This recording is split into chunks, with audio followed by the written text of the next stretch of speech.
Good evening. Welcome to the New American Cinema Group, the Film-Makers Co-op. We are the oldest, largest distributor of experimental, avant-garde, independent film in the universe, in the world, in the globe. Started by Joseph Mekas, 22 New York artists. And it's my great pleasure to be here tonight. My name's Serra.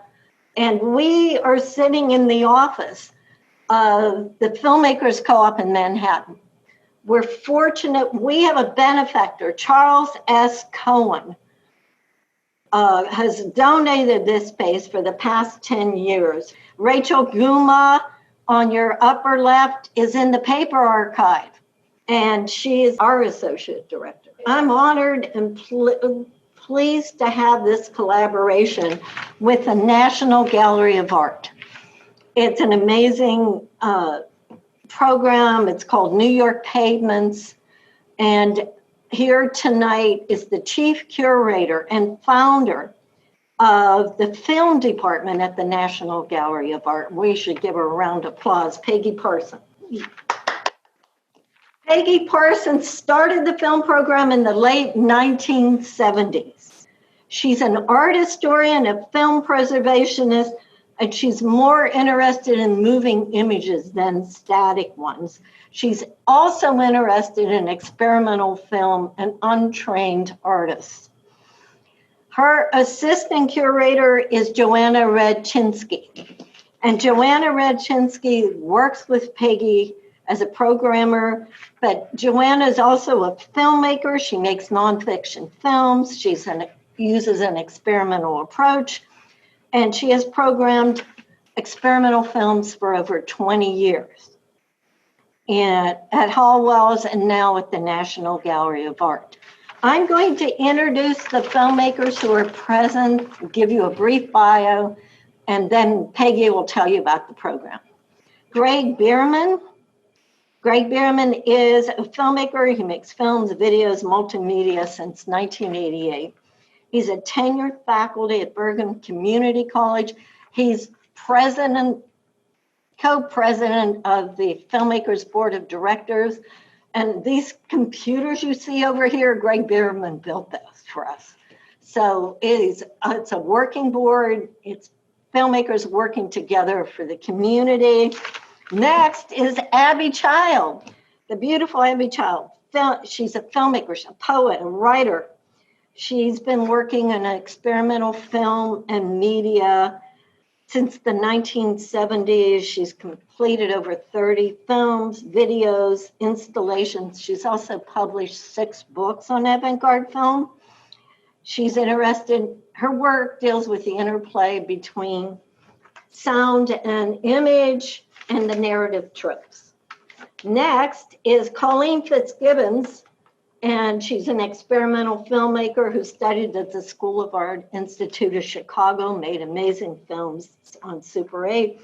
She, in the 1970s, founded or was part of the collaborative projects, CLO-Lab. She's been a member of the Filmmakers Co-op since 1976, can you believe it?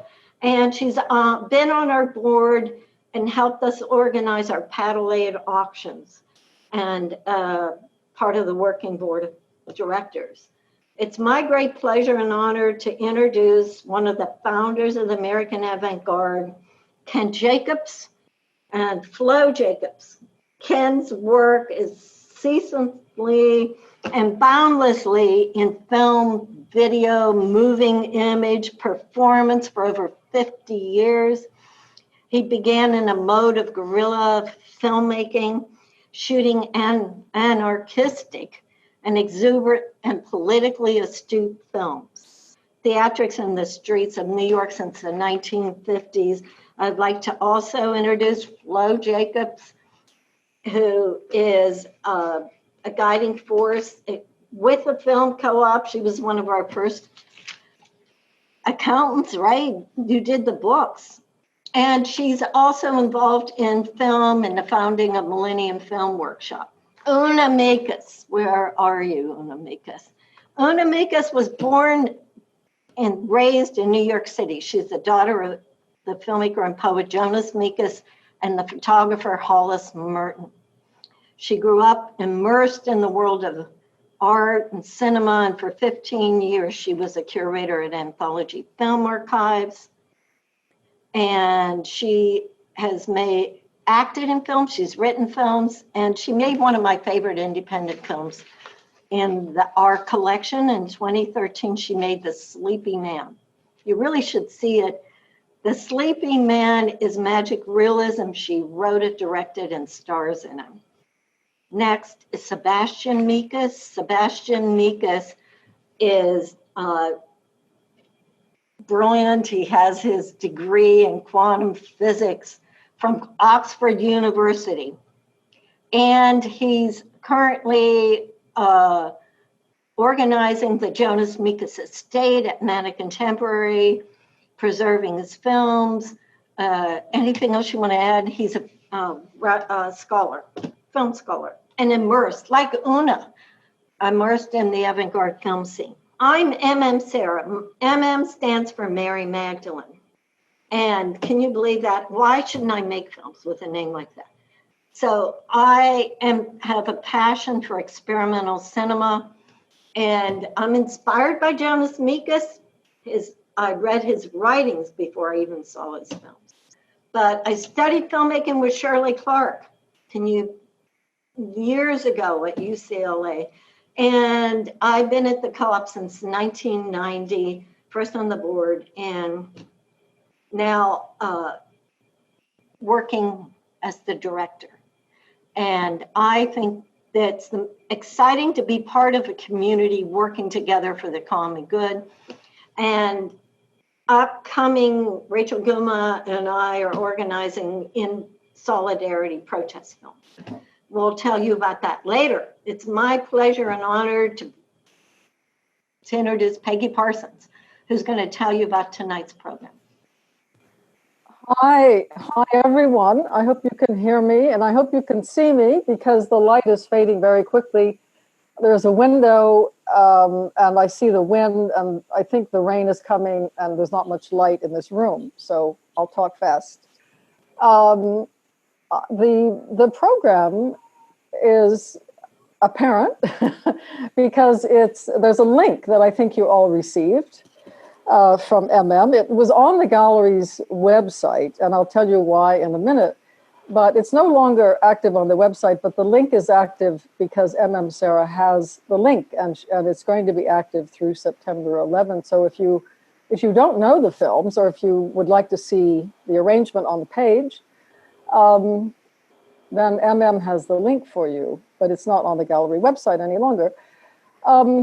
And it came up very simply. You asked me to explain the origin of it. It came up very simply because we were confronted, Joanna and I, who are the film department of the gallery. It's the tiniest department there, but that's okay. We don't complain. It came up because we were confronted back in March with the idea of how we were going to show any movies at the National Gallery, because the place closed down like every place else on the 14th of March. So we had nowhere to go. And so we complained for about 3 weeks. We just did nothing but complain. But then we thought, well, the gallery is a federal agency, so we can't have any of these, so-called virtual theaters that were at that time emerging through places like Kino Lorber and some of the other independent, higher quality distributors, shall we say. And a lot of museums, a lot of our colleagues were picking up on that, but we couldn't because we're a federal agency and we have to be all free. So we said, well, there's plenty of stuff that we can do that's even better than what the average, virtual theater will show. And so we designed our own virtual theater. And Joanna, who loves archives, said, well, we have to show the work of Canyon, the collections of Canyon cinema. We have to show the collections of Women Make Movies, so on and so on. So, and then I chimed in, well, yes, we have to show the collections. Somehow we have to show a sample of the collections of Film-Makers Cooperative, because you failed to mention that we had your 50th anniversary party, and then back in whenever that was, in 2011, 2011, yeah. 2011. Yeah, and we have strong links, and hello, Oona and Sebastian, because we had a great time last year at the gallery. Anyway, the other thing that contributed to this was that it was March and everybody was worried about New York City because you know, you were hit very hard, and we thought we were going to lose you for a little while, and so we said, well, why don't we do something on that theme? Just, you know, New York, maybe New York in August, because I have very strong associations with New York in August, and there must be a lot of footage at the Filmmakers Co-op that is New York in August. But so I just called MM and we had a discussion, and she said, well, yes, I can put something together for you from our collection that will be consumable within a reasonable amount of time for the average person who goes to your website. But it won't be New York in August, because that's impossible. It'll have to be New York, just footage of New York, found footage, whatever. And so MM was our curator for this, and it's a really delightful program, and it is quite consumable for the average person because it goes along very smoothly. So we want to get the filmmakers in here, and I just wanted to say that one of the other things that I said that I told MM I would do is to give you my impression of what all these films have in common, because they really don't have anything in common, and yet there are threads that I see that are interesting. And one is that there's an element of playfulness in all of them, which I find, you know, very, very endearing and wonderful. And some of you might not call it that, but I see it that way. There's also there are also many. All of them are cryptic in their own way, which makes it even more interesting, because you have to find the hidden meaning, so to speak, if there is one, or just enjoy it because it is cryptic. And then, you know, as a viewer, you're forced to think really about the making of them as much as what's in them, because it's very much about trying to figure out, well, how did they do that? You know, it's looking at the process more than the content. And then there's the usual things about New York. You know, it's New York, for people who don't live there, is a place where you have heightened sensations. I guess if you live there, you become sort of bored with that, or you just ignore it. But for those of us who don't live there, we're always very, you know, we feel the energy when we go there. It's a place of distractions, a place with a pulse. And all of these films have that. They all demonstrate that in some way, even though they're not necessarily about the city. They're not about the city. Many of them are not, and yet New York figures in some way, which I think is the beauty of it. Even Joseph Cornell's film, you know, isn't really about New York in a sense. It's about birds, because he loved birds, and birds were in his art. He was a consumer. He was a person who just adored birds, and so it all takes place in Union Square, but it's not really about New York, and yet it is. So I just wanted to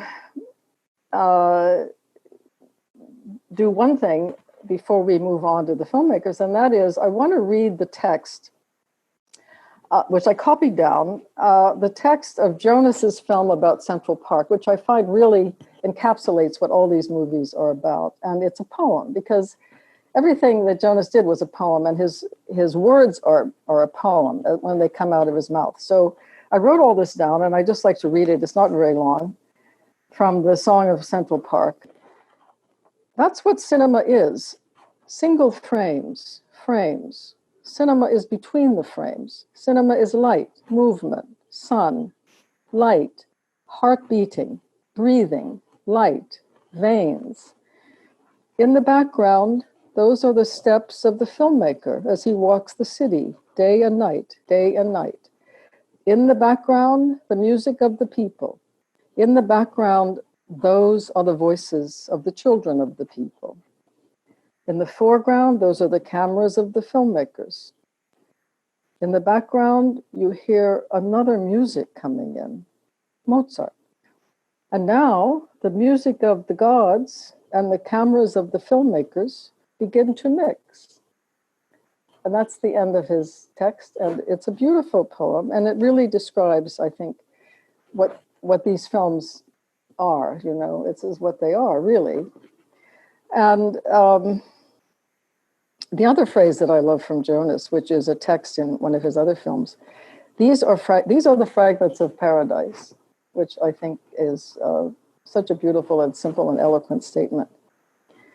So I think we can just go on talking. And Joanna, who's my colleague, is going to sort of kick it off by asking a very fundamental question.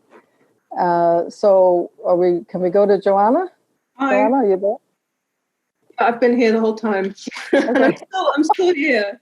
But thank you, Peggy, so much for that introduction. And Serra, thank you, and everyone at Filmmakers Co-op for hosting this informal talk.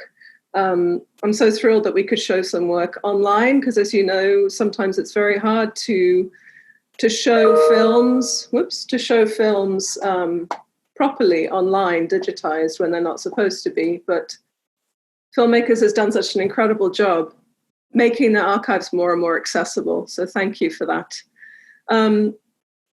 I have lots of questions for everyone, but I know we have limited time, and maybe we could go down the list of people who are with us today, who are on the call as well, whose work is in the program. Maybe we could do it chronologically while gave us your biographies alphabetically. I thought we would approach each film chronologically. So I'd like to speak with Coleen first about her film released in 1976, LES, which stands for Lower East Side. And I have to say that I think, obviously, this film in particular, but I think every film in the program is more of a time capsule than most.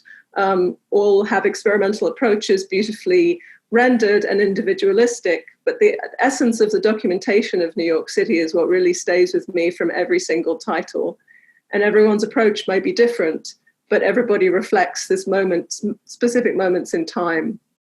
So I wanted to ask Coleen about Lower East Side and how it was, Coleen, that you got to gain access to these folks in the Lower East Side. Were you living there at the time? Can you give us a small portrait of maybe what 1976 in the Lower East Side was like in your own experience?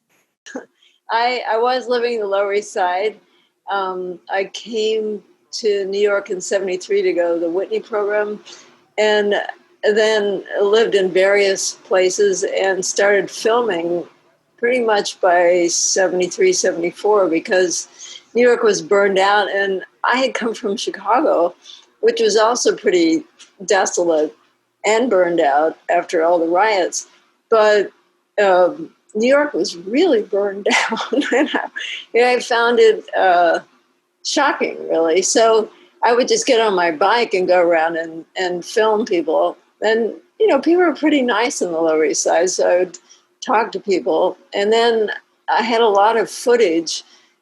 And I talked Tom Siegel, who's a DP director himself, and we were friends then, into being a sort of news reporter. And I had written the script that he followed a little bit in the beginning, and then Robin Winters ended up reading it as a monologue.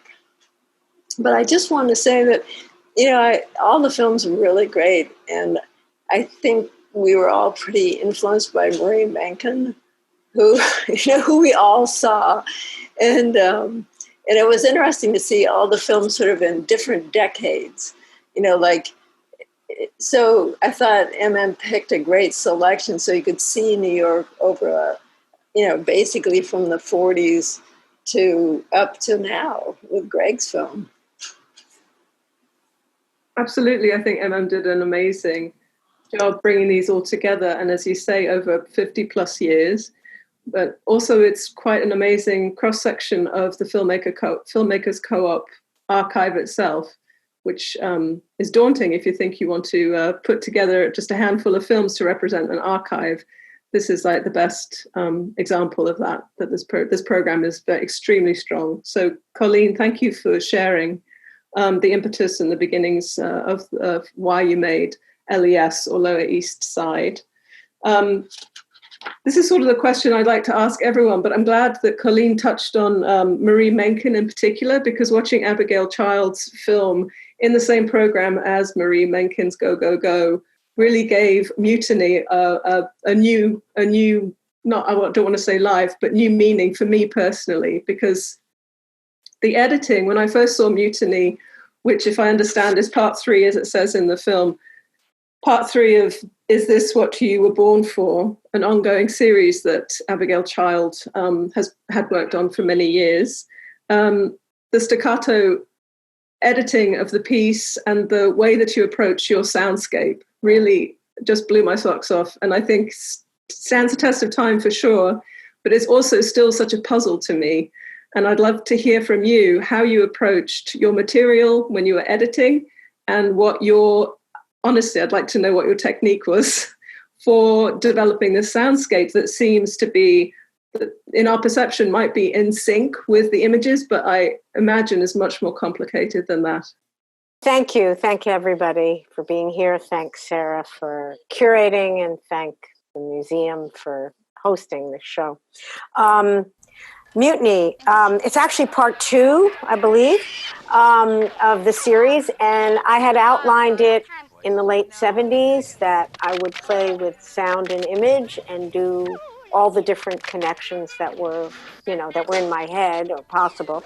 And actually Mutiny is sync, except for maybe 5 shots. The name it was sort of inspired. I had done documentaries in the mid-70s, and I did a film on teenage girls in Minnesota for Channel 13. And when I was there, it was kind of middle-class Minneapolis and upper middle class Minneapolis, one of the girls where everything in their house made sounds. Like if you pulled the toilet paper, it made a song. Weird. And I wanted to do a mutiny against suburbia. And I grew up in suburbia in New Jersey. So it was a mutiny against suburbia, but it was also a mutiny against a kind of TV image of the world. So those were the 2 mutinies, sort of how rhythm and sound could disrupt your normality, your regular world. And how I did it was I did shoot, I'm trying to remember, it was many years ago. I shot with Rafiq's sync camera. I think it's either the camera Warhol used or a camera like Warhol used, where it goes right on the mag track. So I did that with maybe 5 contemporary New Yorkers. Sally Silver's dancing, and I was teaching at NYU part-time, and I got permission, I don't know how they let me, in the admissions office, where they completely ignored me and this dancer kind of rolling around, sticking her tongue out in the middle of the admissions office. And it was that glass-walled room where next to the Gray Gallery now. And then I did Shelley Silver on the Sullivan Street Fair in West Village area. And Polly Bradfield, the incredible violinist in Chinatown. Who else? I guess I did a couple of poets, Erica Hunt on the streets of First Avenue, Alan Davies in a cafe, and I can't remember. I know there's some more I'm missing.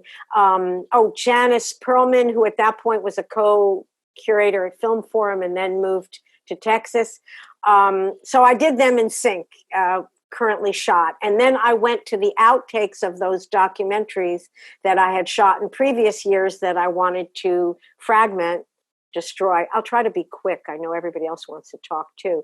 So that included the teenage girls in Minneapolis. It included street gangs in the South Bronx. I did for an incredible thing called New York Newsreel, which was a half-hour Friday nights where you had 5 weeks to begin a film and then get it on the air. It was insane. You were only lucky if you got anything good.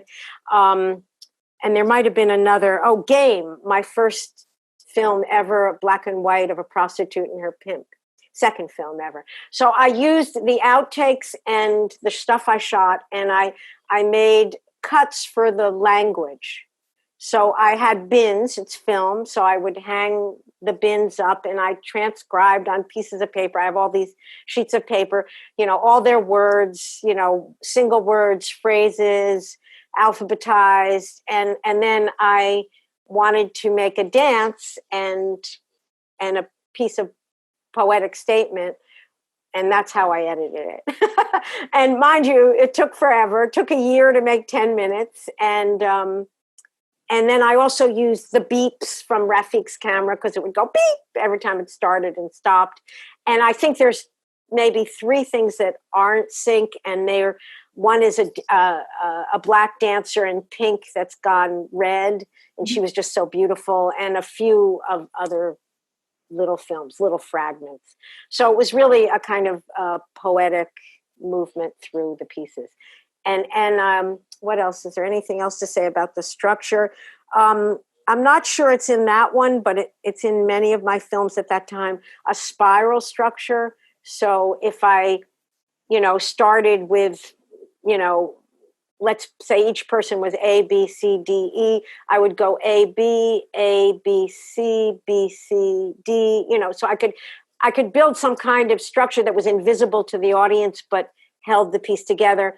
And of course I cheated because, everything needs to be slipped. I don't know if that helps you, but that's what it was. And one of my best screenings, other than here being put out on the internet, was when Collab, I think it was Collab, did a screening at Tin Pan Alley at a bar up on Broadway and 52nd or 42nd Street. And nobody was paying attention. And my film was just like going like wildfire. And then at the very end, a black guy turned from his stool and he said, well, that was something. That was great. Anyway. That's great. Thank you so much. Thank you. That's praise indeed. I mean, that's amazing. The next person I'd like to speak with is Serra. Your film, New York City or NYC. Can you tell us a little bit about, the predominant image in your film, which is what looks like liquid gold. Can you explain a little bit what enticed you about that image and what it is? So I studied filmmaking with Shirley Clarke at UCLA. Even though I wasn't in her class, I was working at UCLA and at the Motion Picture Academy. And when I heard she was teaching at UCLA, I found out the room number and I went, and the class was packed. And I asked her if I could use the equipment, and I wanted to study storytelling because I felt that I had stories to tell. I wasn't interested in art film. I was interested in narrative film. And so she said that I could audit her class, she'd give me the combination for the editing room without ever paying a dime, as long as I didn't get caught by security. And so I worked for 2 years at UCLA making films. And that film was made so Shirley Clarke was a major influence on me. She's the first vegetarian, the first person to talk about New York Filmmakers Cooperatives and Jonas Mekas, and to read Jonas's books on cinema. And so I edited the film frame by frame. It's 2 minutes. It took me a year. And I had, like Abby was talking, I had shot in various locations and like abstract lights at night. I shot in New York City because I was working at the Motion Picture Academy for the tribute to Jerome Kern. And I was working 12-hour days.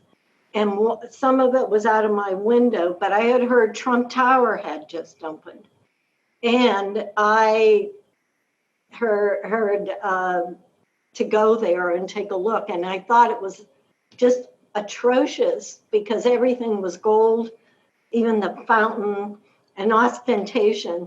And the film itself, Everyone's an Artist, is a satire. It's satirical about the idea of art, but it also has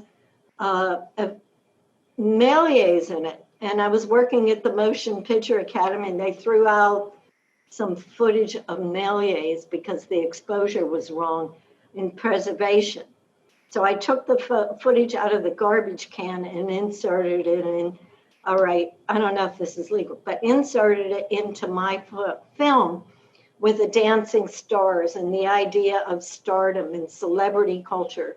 And it also had a secret relationship I had with a boyfriend at the time that you probably don't notice. And I inserted a frame of film every so often of him. So it's a clandestine love song.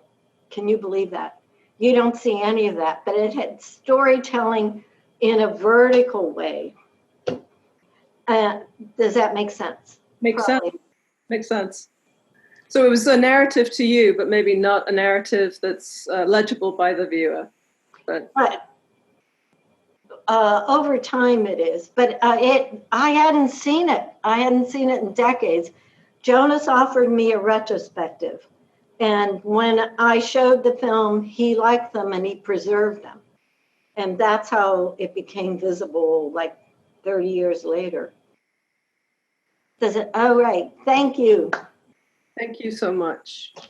If anyone wants to chime in, I don't want to monopolize this moment either. So, MM, we can't hear you because you muted yourself.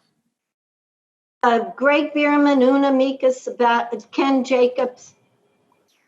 Yeah. I was going to move on to Sebastian and to Oona because on the chronological list, 1996 is when Oona Mekas's film was released, I guess. And I was hoping, Oona, that you could tell us a little bit about your impetus for making this film using your father's clips from your father's film. To me, this film speaks very pointedly to gentrification and to the changing face of Soho. But maybe you could talk about your personal view. Yeah. Well, I mean, I wasn't just raised in New York City. I was raised in Soho, and I was raised also seeing these images of Jonas's and other filmmakers constantly of New York. And I was in college, and I was kind of just doing what people do. I went to NYU, but I studied all sorts of different things, liberal arts, and I was doing all these really interesting courses about memory and the sense of space and, these things that you do when you're in your early 20s. And always really liked Jonas's film work. And he was already moving on to video. And I had this video camera, an old one that he had given me. So I was always just running around town with a video camera. And I think I had made it a school project. I don't even know if I ever actually gave it in, but it turned into my film.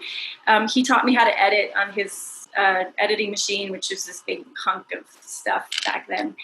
And I shot little bits and pieces of his film on, I think it was probably VHS, just off the screen. And then I edited in my own shots of the 90s Soho. And I really tried to recreate every single angle that he had originally, but of course without the people. And I look at it now, and it's pretty interesting. I could have, thinking ahead, if I did it again, maybe, a part 3 or part 2 for me, I would get the people when I could that were in his original film and insert them and see what that would be like, or insert other people doing things that were similar. But it really was this very nostalgic thing for me. And Jonas's films were always nostalgic. I always got the sense of nostalgia. And it hits hard, especially because I don't live there anymore. And I'm looking at that footage now from the 70s and the 90s. And I just think, wow, like that, it's just so different. I can't even imagine what it is now. And so, yeah, it's a little slice of this Soho history and architecture and sense of place and people and how things move around in space. Yeah. Thank I you. don't know if that answered. Could I ask a question of Oona? Can I ask a question of Oona? And that is, I was just curious what your father or what Jonas's footage was shot on. Did he shoot on a Portapak, or was it? I mean, or was it? He always used a Bolex until he moved on to video. And then he had, I think the little video camera was a Sony. Sony, every once in a while, would send him a camera that they wanted him to use. They liked him for a while in Japan. Yeah, I was curious that you only had a VHS copy of his original footage to work from. Yeah, I mean, I guess I could have, we had a screen at home and a projector. I could have taped it from the screen, but for some reason I decided to do it off of VHS. But yeah, well, it's fine because it's consistent all the way through. So that's that's fine, and it's his footage is even more sort of ghost-like than it would be normally. Yeah. Okay. Everything's so old in that film. I mean, just to talk about VHS and all those signs, and it's really interesting to just see how the city evolves, and especially in places like Soho where things are opening and closing all the time. Yeah, and then he had all these wonderful people that he went out of his way to title. There was I just jotted down some names. Antonio Di Brucco, the conductor, and then he had Robert Frank, and he had Nicholas Ray, and I think there was even Sam Fuller. I spotted this guy who it was Sam Fuller and Chris Namjoon Paik, and he gave them all nice little title cards. He liked to do that. Yeah. Sebastian, were you or Oona, was Sebastian with you during any of the remake, or? I think he was very, very young. So yeah, he was probably in school. In 1996, he was 15.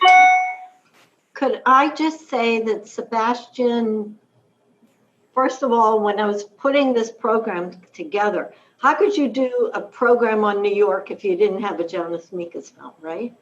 And in order to, I asked Sebastian for help. I asked him to see if he would select something that we could incorporate that he thought was representative of Jonas's work.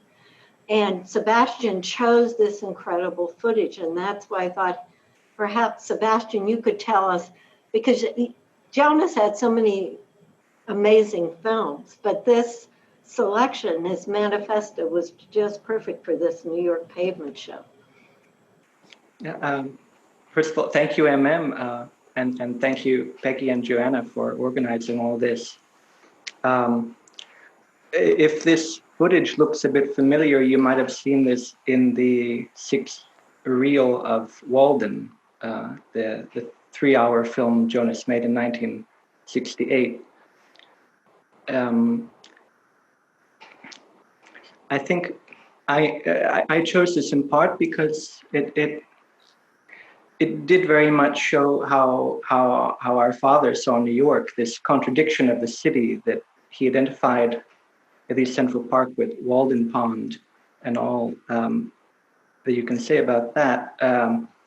But also, Peggy, I was also going to read this text, and I won't to save more time, but it was really that the voiceovers, of course, coming years later, as often these voices came in Jonas's films.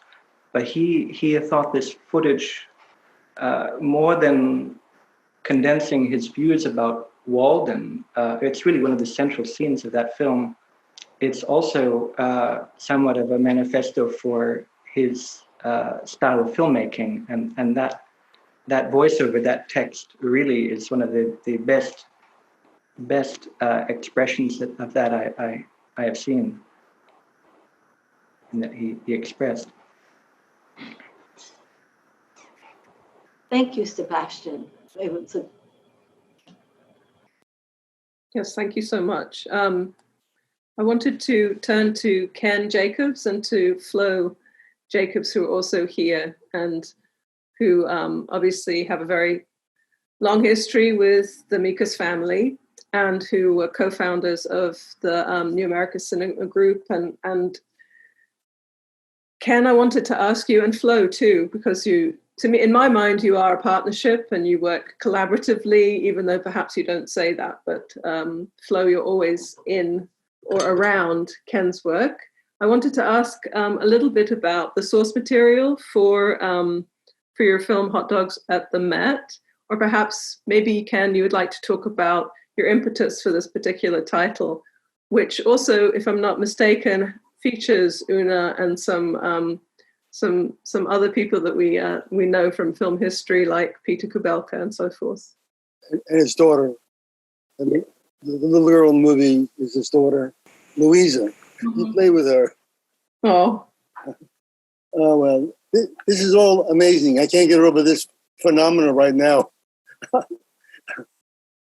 Brave New World. Wow. Incredible. It's astonishing.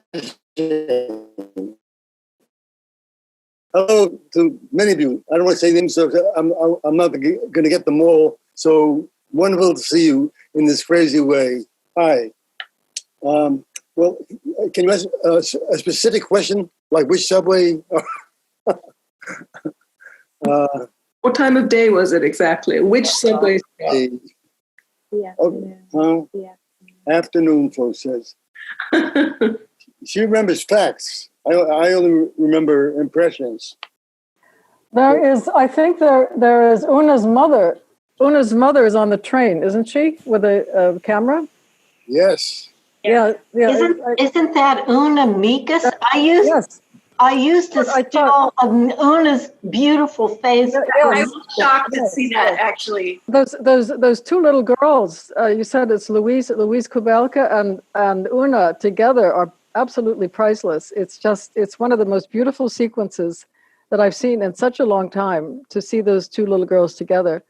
And so I have to ask, what happened to Louise Kubelka? Is she a filmmaker? Or what, do you know where she is now? Yeah, she lives in Austria and she's a lawyer, and she's got 2 kids. And my recollection, she was also working in Germany, but she was a lawyer for refugees specifically. Yeah. Oh, that's interesting. Okay. She doesn't look like a lawyer in the movie. No, she's got the amazing face. A lot of face. Yeah. That's all I have to say. Well, Ken, I also know, and Flo, that your son is also in movies. So this is a multi-generational sort of scape that we're looking at. Yeah.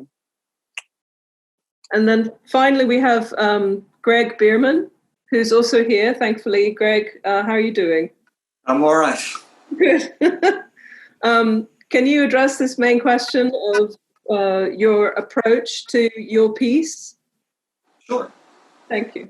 Well, it's interesting. Emma mentioned that Sebastian had a degree in physics. And I actually was thinking about the fact that you live in such a way that you remember the past, you don't remember the future, but you're always in the present. And you're trapped in this fashion, except in cinema, right? In cinema, you can go backwards, you can go forwards, you can repeat moments, et cetera, et cetera. And so in some ways, that's what's going on in New York Gradual, is that we're able to savor certain moments in this movie of these 3 different takes, essentially. They're just dolly shots down various Midtown Manhattan streets, not far from the film co-op, actually, come to think of it. And they have been subjected to just some simple patterns, sometimes moving forward, sometimes moving backwards. This allows you to get into this thing of discrete lengths of time, playing with the frames and with small groups of frames or in between the frames, as somebody mentioned, Jonas said at one point or another. And I think you can also see some of Ken's influence on this work. Mentioned that I was a student, or that I started working in cinema in the 1980s, and I was a student of Ken's at State University of New York at Binghamton during that period of time, and certainly left, I think, some mark on what I'm doing. Not that he wants to be blamed for anything that I am doing here, but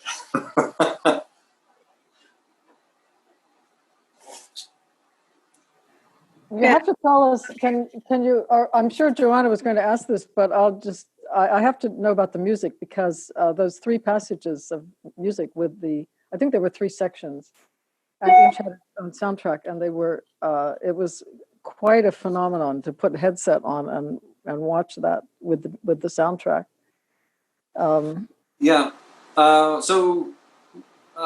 I had composed those 3 pieces. I became interested in kind of synthesized vocals. First, I had done a piece that involved a computer that speaks, but there's software that allows you to program not only voices, but also pitches and words, or fragments of words and things like that. And so all of those things were composed first, and actually I placed the imagery, edited the imagery to the sound, so sort of backwards in some way. But yeah, so it's all original music, kind of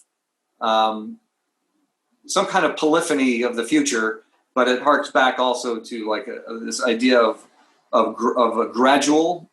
Gradual is a certain kind of liturgical vocal music of the Renaissance or late Middle Ages. So there's some kind of play with the kind of secular people walking around who you can't help but fall in love with, and some kind of futuristic liturgical music.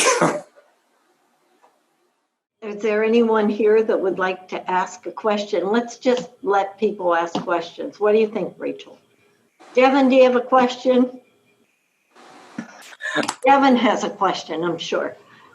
I think, well, first, Joanna, Peggy, thank you guys. Rachel, thank you all for putting together this amazing program. Thank you to the filmmakers. I think one comment that Joanna made about how the film's a time capsules, I would be interested in thinking about, in particular with Oona and Ken's film, the idea of a time capsule that you're revisiting at a much later point in time. I know, Oona, your answer started to touch on that. So it was just, I guess, that emotional distance that comes with the process of revisiting, and like Ken's case, updating these archival memories to a current artistic practice that's very in line with what you were doing in 2009 versus the 70s, when the practice was much more, had similar concerns, but maybe a different aesthetic output per se. As the digital technology that you use was not there. So I'm not sure if that's a question or a comment, but that was like one thing that really stuck. Comment. Sounds like a comment. Just about the compression of time in the work, and even Gregg's work, like compressing the time. Because I would love to hear the filmmakers talk more about that. I also wanted to jump in on the same idea of the time capsule and memory, but also Oona touched on nostalgia, and how often that term is used disparagingly, but I don't think it need be. I don't necessarily believe it should be. So maybe we could go a little bit further into that. Who's nostalgia? If you're nostalgic for someone else's images, what does that mean? I don't know if I want to touch on nostalgia per se, but Gregg, you talked about like this idea of like history and present and future.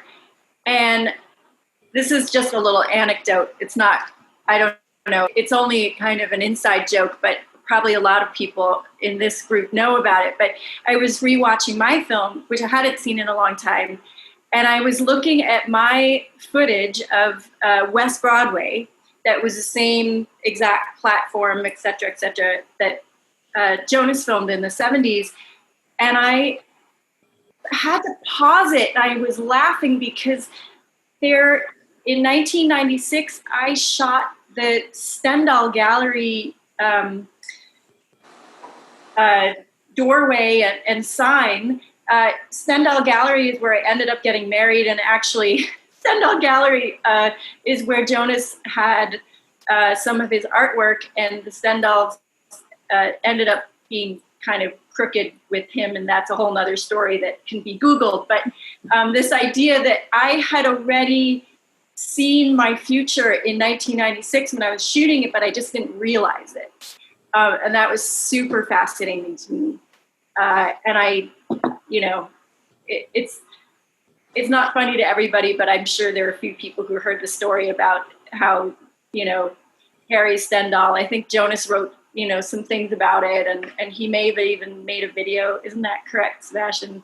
He, you know, so anyway, that's out there. But I think the New York Post did an article on it, because they called me if I wanted to give a quote. But I was so caught off guard, and I'm not good at giving quotes to the New York Post because I don't like them. But anyway, you can Google it, Maya Stendhal Gallery. But it was really fascinating that there it was, you know, in 1996 already there in a film that I made, and that was also based on Jonas's work. And then we had all this other stuff happen 20, 30 years later. So I think what's interesting about the program is also the different techniques used, like 16 millimeter Super 8s down to, and I teach filmmaking at Parsons, and now I have students picking up video cameras because of how, with the clinical look of digital, they're more interested in the texture and the deconstructing the image, and ripping the image apart. And also softness. It's not necessarily nostalgia, it's a tactile sensuality and memory that they're interested in, that they want to capture. That sometimes the antiseptic images of the clinical look of digital, they're not interested in. Anyway, I like the video quality, the VHS look.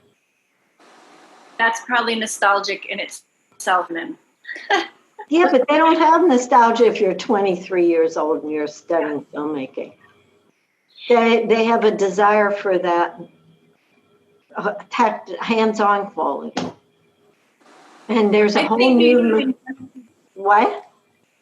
I'm sorry. I think New York in general attracts a certain type of, or just embodies a certain type of aesthetic that I saw in all of the films. And I mean, it's pretty impressive how they all show this same sort of energy in their different forms. But, you know, kind of made me New York. I don't live there anymore. Only this. Are there any more questions? Because we might run out of Zoom. We're recording this. I hope it's all right with everyone. But I think Zoom, we only have like an hour. Does anyone have a question? Any more questions? No one mentioned Jean Vigo. You did, right now. Thank you, John Vigo. Jessica, do you have a question? She, her mic's off. So,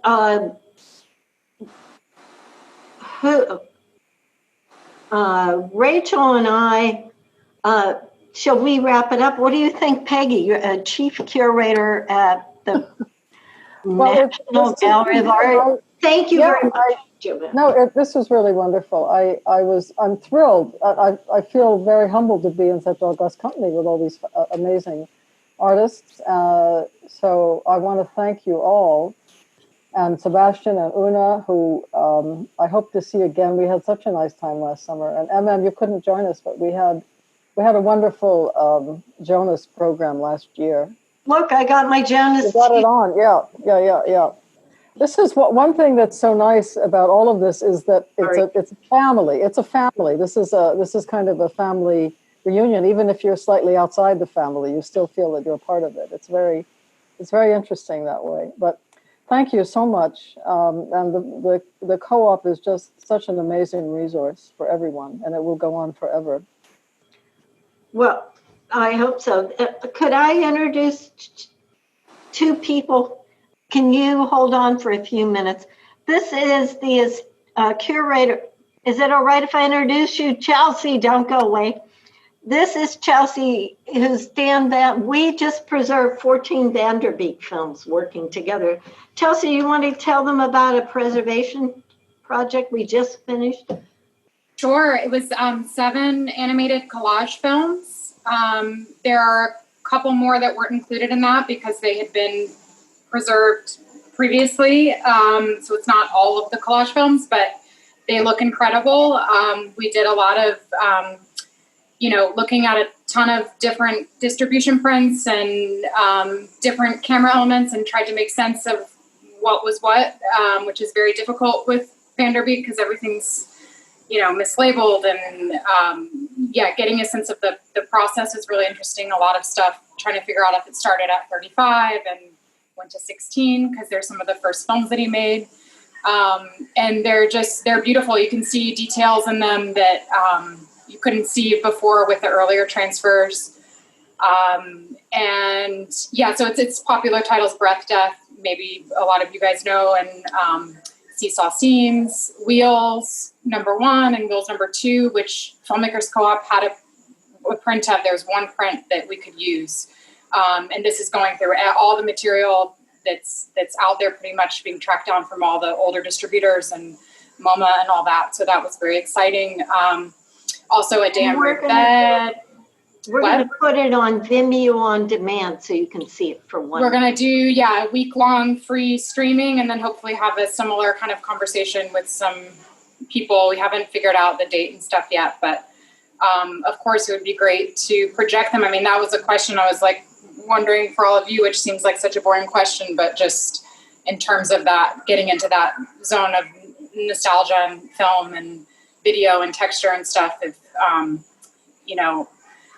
maybe watching these in quarantine kind of add to that experience in a different way. But, if you just really miss the projection aspect, because I don't know how hard to push for that. But the timing was weird because we finished all the preservations. Then I thought, oh my God, what if theaters never open again? And we have these 35 millimeter prints for what, They will open, Chelsea. We just might not be alive, but someone will be looking at these 35, the most exquisite. Actually, we hadn't opened the co-op, that Catherine Bauer came from upstate, and for 5 hours we projected these films. And it was the most, under COVID, it was the most exciting experience to actually sit there, all covered up, looking at beautiful, exquisite preserved film. One last person I wanted, last but not least, could just be patient. Rachael Guma, the Associate Director of the Film Co-op, is going to tell you about a program. Hello, everyone. This has been such an amazing program. I'm so happy to view it and to be a part of this wonderful Q&A with so many wonderful people. We just wanted to let you know that we're doing a piece, we're doing a call, an open call for protest films, specifically for what's happening now with the political climate, and it's called In Solidarity. It will be on Film Freeway, but you can also send it to us email, snail mail, whatever, we'll take it. And it's just harking back to the Week of the Angry Arts, and which Ken was a part of. And then we also did another screening, political screening, which MM and Lynn Sachs were a part of.